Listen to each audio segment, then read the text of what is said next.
बिस्मिल्लाहिर्रहमानिर्रहीम। हाजिर है आपके साथ सना कैसर। आज मैं आपको इमली और गुड़ की चटनी बनाना सिखा रही हूँ, जो चाट वगैरह के साथ इस्तेमाल होती है, गोलगप्पों के साथ, दही बड़ों के साथ। चले हम बनाते हैं। इसमें क्या क्या चीज़ें चाहिए हमें। मैंने इसमें 250 ग्राम इमली ली थी और उसको पानी में भिगो के रख दिया था 3 से 4 घंटे के लिए, और उसका पल्प निकाल लिया।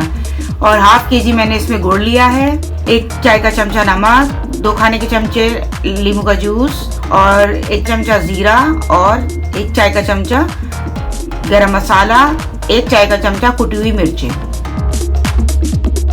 चलिए अब हम इसे बनाते हैं। ये इमली का जो पल्प मैंने निकाला था, हम उसमें वो ऐड कर देंगे सारा। और जो इसमें थोड़े से इमली का पल्प लगा रह गया था, इसमें आधा कप पानी डाल के ऐड कर देंगे। नमक, लेमन जूस जो है, और गरम मसाला पाउडर, जीरा, कुटी हुई मिर्चें, और ये गुड़। आप चाहें तो इसे तोड़ के डाल दें, मैंने ऐसे ही डाल दिया क्योंकि जब हम इसको स्लो फ्लेम पे रखेंगे तो ये ऑटोमेटिकली मेल्ट हो जाएगा।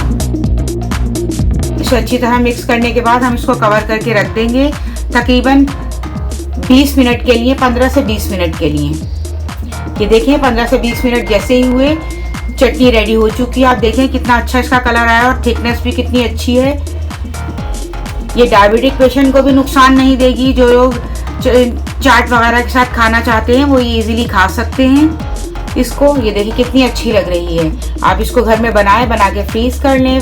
उम्मीद है मेरी रेसिपी आपको पसंद आई होगी। मिलते हैं नेक्स्ट रेसिपी के साथ। अल्लाह हाफिज।